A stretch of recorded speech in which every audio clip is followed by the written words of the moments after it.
Bapa, seperti lagu pujian yang kami uh, nyanyikan tadi Tuhan, kitab suci adalah betapa luar biasa kitab suci yang sudah Engkau firmankan Tuhan. Terima kasih Tuhan untuk anugerah keselamatan yang Kau berikan di dalam kehidupan kami. Kau sudah mati bagi dosa-dosa kami Tuhan. Terima kasih Tuhan untuk kitab suci. Terima kasih Tuhan untuk firman-Mu yang begitu luar biasa, yang akan mengajar kami, yang akan menegur kami, yang akan menasihati kami, sehingga kami menjadi pribadi-pribadi yang sound doktrin, pribadi-pribadi yang dewasa Tuhan. Saat ini kami akan mendengarkan pengajaran firman-Mu Tuhan. Kiranya Engkau memimpin pengajaran firman-Mu ini Tuhan. Biarlah nama Tuhan saja yang ditinggikan dan diagungkan. Sehingga melalui pengajaran firman ini Tuhan, pendengar maupun jemaat juga semakin dewasa, semakin mengerti akan kehendak-Mu di dalam kehidupan kami. Hanya di dalam nama Tuhan Yesus kami berdoa dan mengucap syukur. Amin. Maranatha, Tuhan Yesus akan datang. Tuhan Yesus segera datang dan Tuhan Yesus pasti datang. Saudara-saudara yang dikasihi di dalam Tuhan kita Yesus Kristus, banyak sekali saat ini pendeta dan juga gereja sekarang ini lebih fokus kepada liturgi-liturgi. Banyak juga gereja yang hanya berpusat pada musik. Mereka itu ingin gereja itu seperti klub malam, seperti kafe, sehingga musik saja yang dilengkapi, musik saja yang disempurnakan di dalam gereja. Ada juga gereja yang hanya memprioritaskan kepada kuantitas di dalam gereja. Bagaimana pendeta-pendeta itu menginginkan agar kursi-kursi gereja itu penuh dengan orang-orang.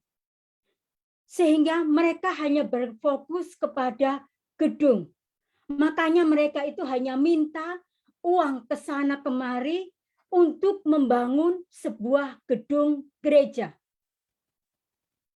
Saudara-saudara, banyak pendeta, banyak gereja itu sudah lupa, sudah banyak menyelewengkan, menyepelekan kalimat ajaran yang sehat atau sound doctrine.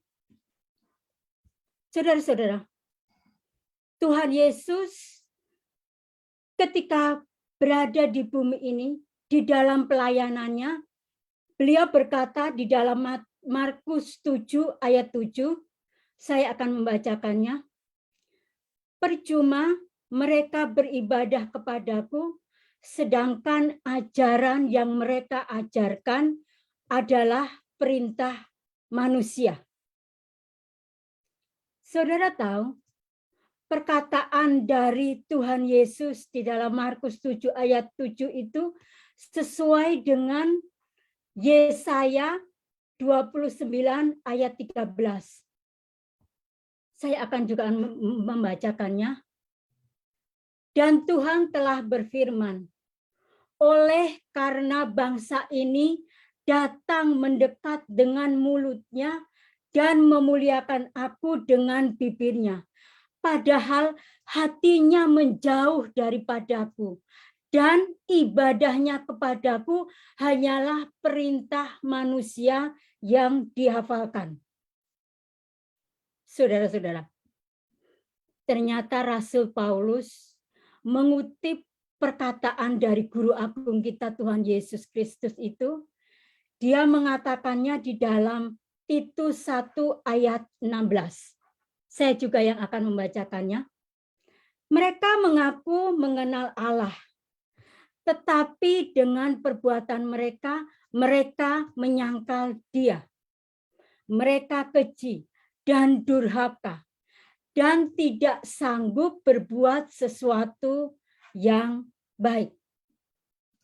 Saudara-saudara, itulah hebatnya firman Tuhan. Seperti yang lagu tadi yang kita nyanyikan, firman Tuhan itu sungguh berharga. Firman Tuhan itu, hebatnya firman Tuhan itu antara perjanjian lama dengan perjanjian baru itu sinkron, selaras dan serasi. Selalu ada kesinambungan. Asal saudara-saudara dan saya mau menyelidiki dan meneliti firman Tuhan. Amin.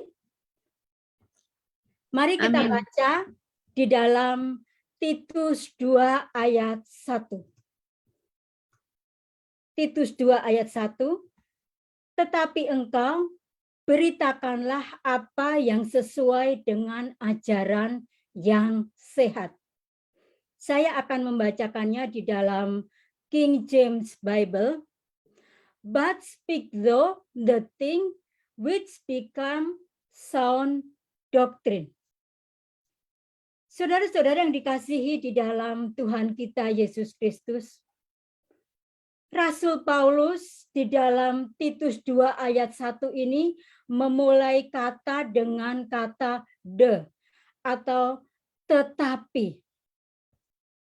Rasul Paulus ingin menegaskan bahwa kata the atau tetapi itu bukan hanya sekedar kata penghubung saja. Tetapi itu adalah sebuah hal di mana kita itu harus berhenti, di mana kita itu harus merenungkan, di mana kita itu harus merenungkan, berhenti sejenak untuk merenungkan ayat-ayat yang kita baca. Di mana dengan pimpinan Roh Kudus akan memberikan iluminasi demi iluminasi di dalam kehidupan kita ketika kita membaca ayat ini. Dan saudara-saudara, saudara ini akan terkejut. Saudara ini akan takjub. Saudara akan terkagum-kagum dengan pengajaran yang diberikan oleh Roh Kudus. Amin. Jadi saudara-saudara, Alkitab, saya nggak punya Alkitab sedang saya pakai. Alkitab itu bukan hanya dibaca. Alkitab itu bukan hanya dihafalkan. That's it, enough gitu ya.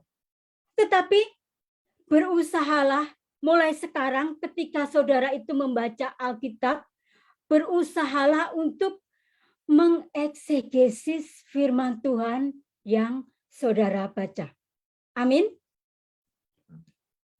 Saudara-saudara, dalam hal ini Rasul Paulus memberikan pesan kepada anak rohaninya, yaitu Titus, untuk memilih dengan teliti para penatua jemaat di Kreta. Di dalam Titus 1 ayat 16, ayat sebelumnya, Rasul Paulus mengatakan bahwa banyak orang merasa bahwa mereka itu sudah mengenal Tuhan. Tetapi praktek hidup mereka itu tidak mencerminkan bahwa mereka itu mengenal Tuhan. Saudara-saudara, Rasul Paulus mencap orang-orang ini adalah orang-orang yang munafik, orang-orang yang keji, orang-orang yang durhaka. Keras ya pernyataan dari Rasul Paulus. Kalau berbicara tentang sound doctrine, bukan hanya Rasul Paulus, Tuhan Yesus ketika di bumi ini, ketika beliau mengajar, kemudian orang-orang tidak mendengarkan pengajarannya, dia selalu mengatakan, hai kamu ular beludak. Rasul Paulus bahkan mengatakan orang durhaka, orang yang keji, orang yang munafik. Saudara-saudara yang dikasihi di dalam Tuhan kita Yesus Kristus. Kemudian di dalam Titus 2 ayat 1 ini Rasul Paulus berkata, speak atau beritakan dalam bahasa Indonesia. Dalam bahasa aslinya yaitu bahasa Yunaninya itu adalah laleo. Artinya apa? Artinya berkata-kata atau bersuara. Laleo itu di dalam bahasa Yunani itu berupa suara seperti suara kicauan burung atau celotehan dari anak-anak. Saudara-saudara, di dalam bahasa Yunani kuno, kata laleo ini biasa diterapkan di dalam suara kicauan, suara cicitan, suara mengerik untuk seperti apa? Suara hewan atau suara instrumen untuk sebuah musik atau suara celotehan anak-anak, celotehan bayi begitu ya. Saudara-saudara yang dikasihi di dalam Tuhan kita Yesus Kristus, Rasul Paulus menggunakan present imperatif. Jadi kata laleo atau speak atau beritakan itu adalah sebuah perintah kekinian yang harus terus-menerus untuk dilakukan. Jadi memberitakan kebenaran yang sesuai dengan ajaran yang sehat itu harus kita beritakan, harus terus-menerus kita lakukan, harus terus-menerus kita dengungkan. Amin. Amin. Rasul Paulus ketika berbicara bukan hanya ditujukan kepada anak-anak rohaninya saja, yaitu Titus dan Timotius, tetapi juga bagi kita yang membaca serta mendengar ayat dari Titus 2 ayat 1 ini. Bahwa kita harus terus-menerus untuk memberitakan sound doctrine. Saudara-saudara, hari ini saya ingin mengajak saudara-saudara, baik yang ada di Zoom maupun yang ada di live di Facebook, mari kita terus memperkatakan sound doctrine. Amin. Amin. Mari kita terus menyuarakan sound doctrine. Amin. Amin. Ya, amin. Dan mari kita terus memberitakan sound doctrine. Saudara, memang berat sekali ya. Memang susah sekali untuk mengajak orang untuk duduk, belajar, dan diajar sound doctrine. Karena apa? Banyak sekali perlawanan-perlawanan yang kita hadapi. Banyak sekali intimidasi dan dari orang-orang yang tidak mau diajar akan sound doctrine. Jangan takut, saudara. Jangan menyerah, saudara-saudara. Saudara-saudara, Rasul Paulus juga mengingatkan kepada anak rohaninya yang lain, yaitu Timotius. Di dalam 2 Timotius 4 ayat 2, saya akan membacakannya. 2 Timotius 4 ayat 2. Beritakan firman, siap sedialah, baik atau tidak baik waktunya. Nyatakanlah apa yang salah, tegurlah, dan nasihatilah dengan segala kesabaran dan pengajaran. Rasul Paulus memerintahkan kepada anak rohaninya, yaitu Timotius, untuk apa? Untuk memberitakan sound doctrine. Memberitakan sound doctrine apapun keadaannya. Untuk menyatakan atau menyingkapkan pengajaran yang sesat atau belly teaching, untuk menegur, untuk menasihati orang-orang dengan sabar, untuk mengajar sound doctrine dimanapun dan kapanpun. Amin. Saudara-saudara yang dikasihi di dalam Tuhan kita Yesus Kristus, sound doctrine, pengajaran yang sehat itu sangat penting. Kehidupan kita harus bersumber kepada sound doctrine. Karena Kalau sound doktrin itu kita terapkan dalam kehidupan kita, maka saya jamin otomatis praktek beriman saudara itu akan sehat. Saya jamin praktek beriman saudara itu akan bersih. Praktek beriman saudara itu akan higienis. Amin. Amin. Saudara, integritas dari suatu gereja itu ditentukan oleh pengajaran yang diberikan oleh pendetanya atau gembalanya dari gereja itu. Jadi, kalau saudara itu mencari gereja yang benar, syarat yang utama adalah apabila gembala dari gereja itu memberi pengajaran, yaitu sound doktrin kepada domba-dombanya. Gereja yang mempunyai integritas yang benar, apabila semua orang di dalam gereja itu mempublikasikan sound doktrin. Gereja yang mempunyai integritas yang benar, apabila semua orang di dalam gereja tersebut mendefended sound doktrin. Gereja yang mempunyai integritas yang benar, apabila semua orang di dalam gereja tersebut mengekspos belly teaching atau ajaran yang sesat. Saudara-saudara, banyak orang berpikir bahwa sound doktrin itu kepunyaan atau ciptaan dari pendeta Wanda. Itu adalah hal yang salah dan fitnah sekali. Karena apa? Karena sound doktrin itu ada di dalam Alkitab. Setidaknya saudara-saudara ada 7 kali di dalam Alkitab itu yang mengatakan ajaran sehat atau sound doktrin. Saudara bisa membacanya di dalam Titus 2 ayat 1, Titus 1 ayat 9, Timotius 4 ayat 3, 2 Timotius 4 ayat 3, 2 Timotius 1 ayat 13, 1 Timotius 1 ayat 10, 1 Timotius ayat 6 ayat 3, dan 1 Timotius 4 ayat 6.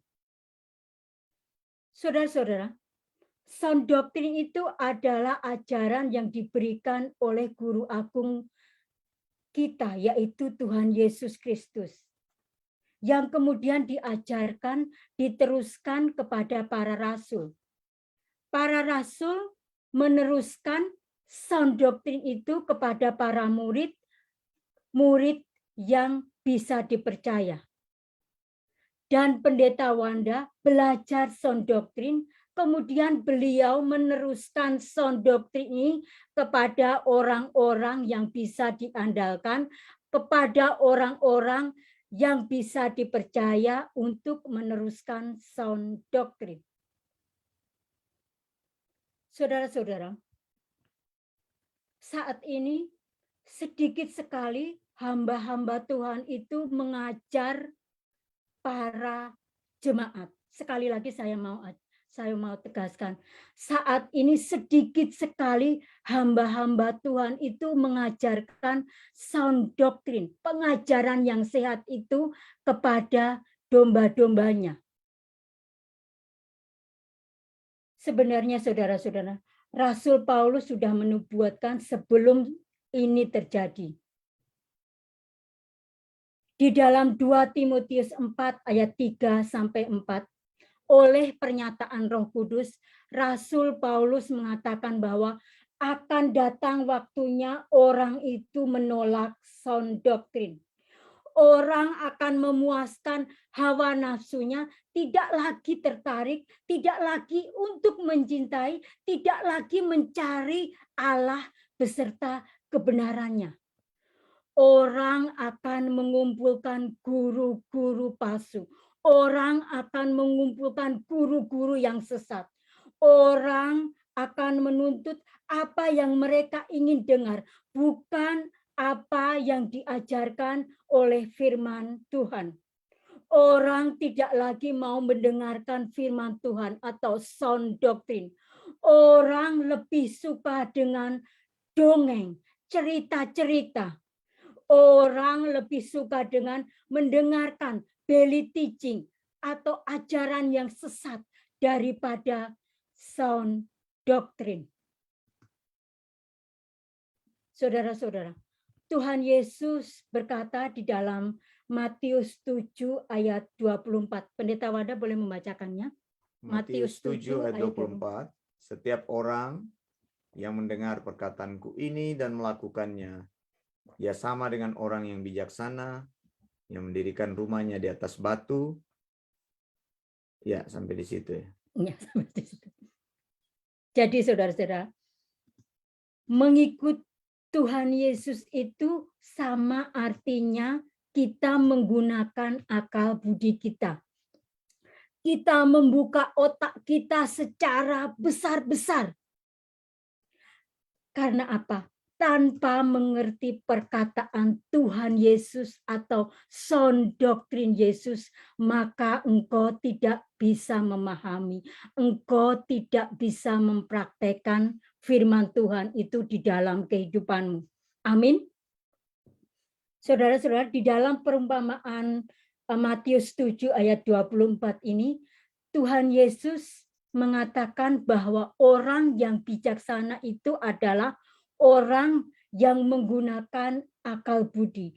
Orang yang membuka otak lebar-lebar seluas-luasnya untuk menerima pengajaran sound doctrine. Orang yang bijaksana adalah orang yang mendengar sound doctrine. Orang yang bijaksana adalah orang yang mempelajari sound doctrine.